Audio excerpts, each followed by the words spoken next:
Stell dir vor, jemand nimmt dir gerade deine Zeit weg und du lächelst noch dabei. Du sagst klar, obwohl in dir alles Nein schreit. Und jetzt kommt der Schock. Das ist nicht einfach Nettigkeit. Das ist ein Signal. Ein Signal, das manche Menschen sofort verstehen, ohne dass du ein Wort zu viel sagen musst. In einer Minute wird dir klar, warum genau das, was dich sympathisch macht, dich oft respektlos behandelbar macht. Kennst du das? Du willst keinen Streit. Du willst nicht schwierig sein. Du willst einfach nur, dass es ruhig bleibt. Also gibst du nach. Ein kleines Ja. Dann noch eins. Und plötzlich ist dein Kalender nicht mehr deiner. Deine Energie nicht mehr deine. Dein Abend nicht mehr deiner.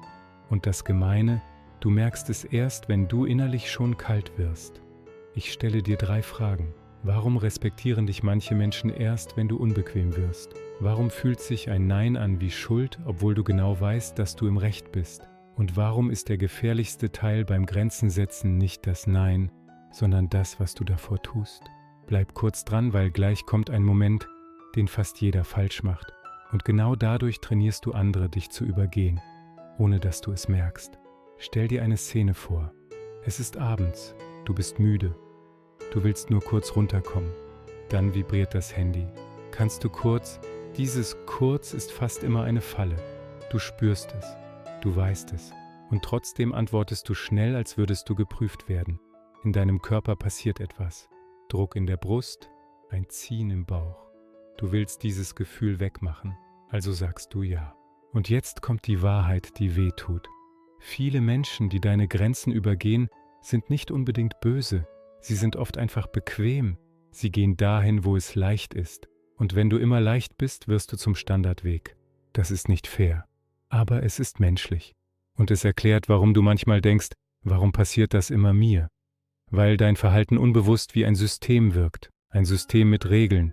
Und wenn du die Regeln änderst, ändert sich das Spiel. Ich erzähle dir kurz von Lena. Nicht, weil sie besonders ist, sondern weil sie typisch ist. Lena ist zuverlässig, hilfsbereit, immer erreichbar. Sie ist die Person, die einspringt, wenn andere ausfallen. Und alle mögen sie auf eine bestimmte Art. Die Art, wie man jemanden mag, der funktioniert. Und irgendwann sitzt Lena im Auto nach einem langen Tag. Sie merkt, sie ist nicht traurig, sie ist wütend. Aber nicht auf die anderen, sondern auf sich selbst. Weil sie wieder Ja gesagt hat. Wieder zu schnell. Wieder ohne Pause. Wieder, weil sie dachte, wenn ich Nein sage, bin ich egoistisch. Und hier beginnt das Seltsame.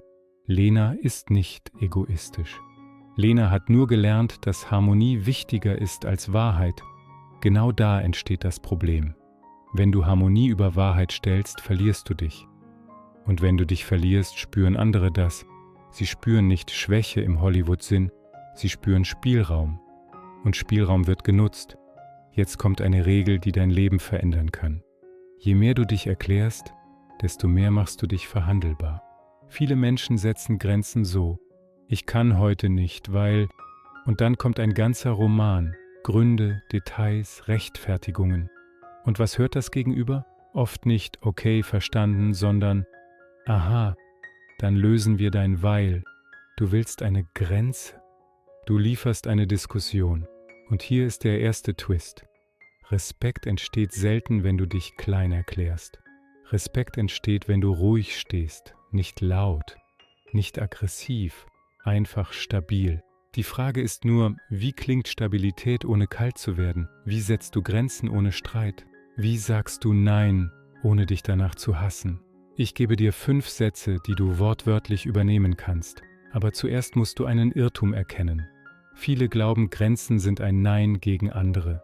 In Wahrheit sind Grenzen ein Ja zu dir. Und wenn du dieses Ja nie aussprichst, wird dein Körper es irgendwann durch Müdigkeit, Gereiztheit oder Rückzug ausdrücken. Der wichtigste Teil ist nicht der Satz selbst. Der wichtigste Teil ist der Moment davor. Dort entscheidet sich, ob du reagierst oder ob du wählst. Und genau da beginnt Satz Nummer 1. Satz Nummer 1 ist unscheinbar, aber er ist mächtig, weil er nicht kämpft. Er schafft Raum. Er stoppt Reflexe. Er lautet: Ich schaue kurz in meinen Kalender und gebe dir gleich Bescheid. Wenn du das sagst, passiert etwas Ungewöhnliches. Du bist nicht mehr sofort verfügbar. Du bist nicht mehr automatisch zuständig. Und dein Gegenüber merkt, diese Person entscheidet. Jetzt kommt der Test.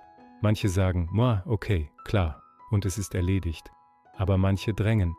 Ach komm, dauert doch nur 5 Minuten. Oder, stell dich nicht so an. Oder, ich brauche nur kurz. Und hier beginnt das Spiel. Denn genau jetzt testen Menschen, ob deine Grenze echt ist oder nur ein Geräusch. Wenn du jetzt einknickst, lernen sie, Druck funktioniert. Wenn du ruhig bleibst, lernen sie, hier gibt es eine Grenze. Dafür kommt Satz Nummer 2. Er ist freundlich, aber nicht weich. Kooperativ, aber nicht selbstzerstörerisch. Er lautet, heute schaffe ich das nicht. Ich kann dir aber X anbieten. Das Entscheidende ist dieses X. X ist deine Form von Hilfe, die dich nicht kostet. X ist das Maß, das du geben kannst, ohne dich zu verlieren. Zum Beispiel, heute schaffe ich das nicht. Ich kann dir morgen 10 Minuten Feedback geben.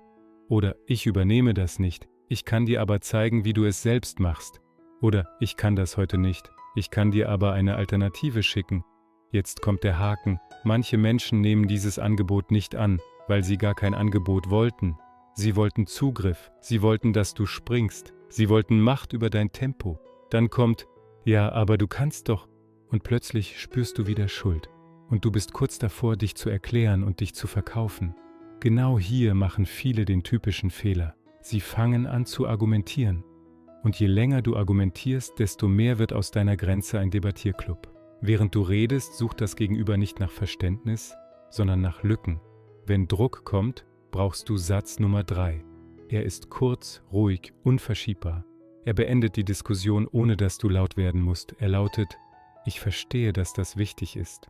Und meine Antwort bleibt nein. Warum ist das so stark? Du erkennst an, dass es wichtig ist. Du bleibst menschlich, aber du gibst deine Grenze nicht ab. Du machst keine Bühne für Diskussion. Du gibst dem anderen kein Seil, an dem er dich ziehen kann.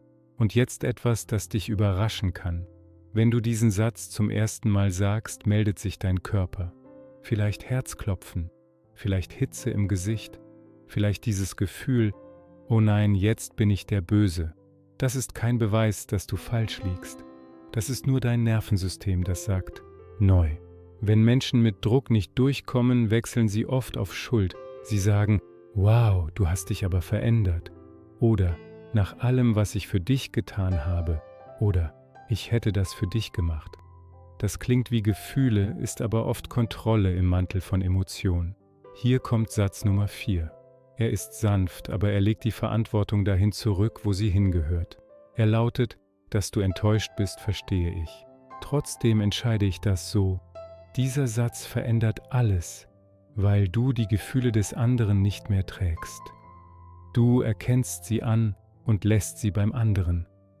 Denn du bist nicht verantwortlich dafür, dass andere immer zufrieden sind. Du bist verantwortlich dafür, dass du dich selbst nicht verrätst. Jetzt kommt die Stelle, die viele unterschätzen. Wenn du anfängst, Grenzen zu setzen, reagieren manche Menschen kurzfristig schlechter. Nicht, weil du gemeiner wirst, sondern weil du nicht mehr steuerbar bist.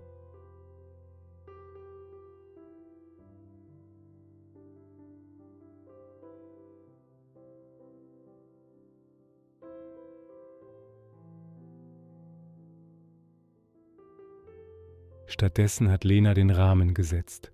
Und genau dafür ist Satz Nummer 5.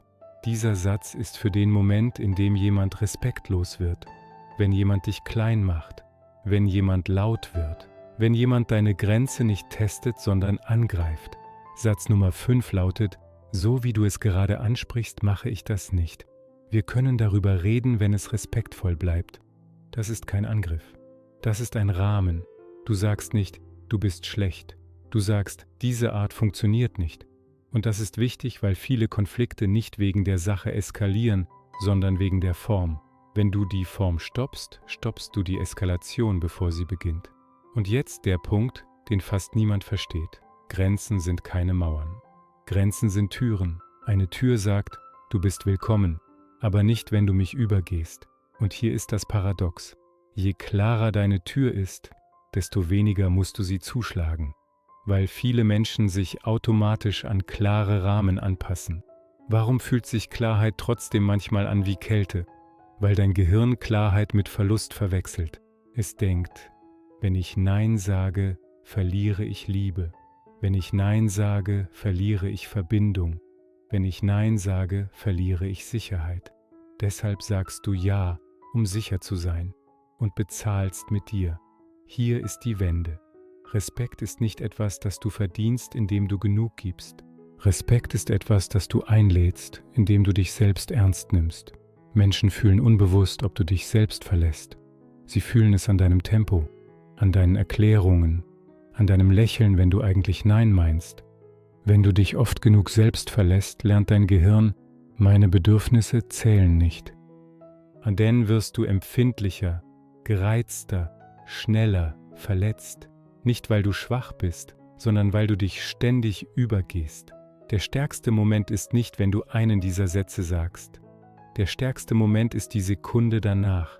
Die Sekunde, in der du innerlich wartest, passiert jetzt etwas Schlimmes? Und du merkst, die Welt geht nicht unter. Vielleicht ist jemand kurz genervt, vielleicht testet jemand dich, vielleicht kommt Schuld.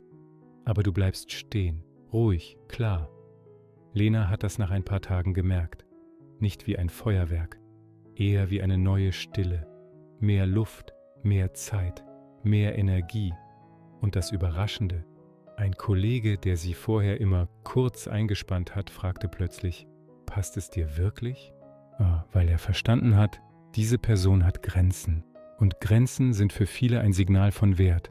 Jetzt mach es praktisch. 3 Dinge. Erstens, antworte nie sofort. Selbst wenn du Ja sagen willst. Sag zuerst, ich schaue kurz in meinen Kalender und gebe dir gleich Bescheid. Ohne Pause gibt es keine Wahl, nur Reflex. Zweitens, nutze, heute schaffe ich das nicht. Ich kann dir aber X anbieten. Ihnen keine Romane, keine Rechtfertigung.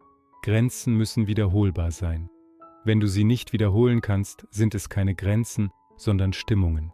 Drittens, wenn Druck oder Schuld kommt, bleib kurz, ruhig, unverschiebbar. Meine Antwort bleibt Nein. Oder?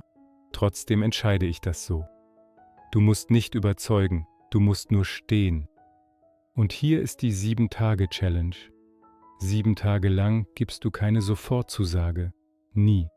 Egal ob Arbeit, Familie oder Beziehung. Du nutzt immer erst die Pause und beobachte, wer respektiert die Pause. Wer drängt? Wer wird kalt? Das ist eine Landkarte deiner Beziehungen. Es zeigt dir, wer dich als Mensch sieht und wer dich als Funktion benutzt hat. Zum Schluss eine Zeile, die hängen bleibt. Eine Zeile, die man einem Freund schicken will, weil sie wehtut und trotzdem wahr ist. Wer mich wirklich respektiert, braucht keine Version von mir, die sich selbst verliert. Wenn du willst, dass ich dir eine Liste mit 10 weiteren Sätzen mache, für toxische Gespräche, Familie und Arbeitsplatz, schreib in die Kommentare nur ein Wort. Grenze. Und sag mir, wo fällt dir Grenzen setzen am schwersten? Arbeit, Familie oder Beziehung? Abonniere den Kanal, wenn du Psychologie einfach, klar und praktisch willst. Im nächsten Video geht es um die Sätze, mit denen Menschen dich manipulieren, ohne dass du es merkst. Und wie du sie stoppst, ohne zu streiten.